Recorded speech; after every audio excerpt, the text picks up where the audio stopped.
Start হয়ে গিয়েছে। Wait, actually আমি কিন্তু এখন ঠান্ডা জল খাচ্ছি। হ্যাঁ, আমার কাছে লাস্ট কিছু টাইম ধরে কিছু কোশ্চেন আসছে যে অলরেডি গরমকাল তো পড়ে গেছে, এবার আমরা সকলেই না একটু ঠান্ডা জল খেতে কে না ভালোবাসে বলুন। একটা কোশ্চেন আসে যে ম্যাম আমি যদি ঠান্ডা জল খাই আমার ওজন যদি বেড়ে যায়, এরকম অনেকের অনেক রকম একটা রং কনসেপ্ট মাথার মধ্যে নোট করতে থাকে বা হিট করতে থাকে। একটা কথা বলুন তো, জলের কি অ্যাকচুয়ালি কোনো ক্যালোরি আছে?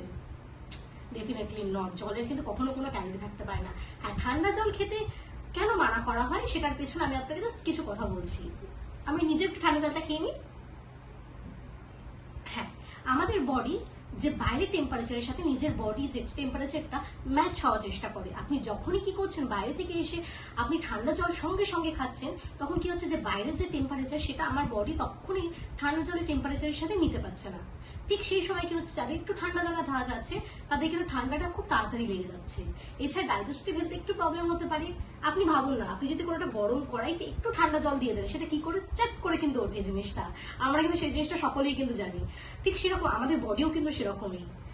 গরমের মধ্যে যদি এসে ঠান্ডা জলটা দেওয়া হয় তখন তো এই প্রবলেমগুলো আসবে। তো এটাই কিন্তু মেইন রিজন।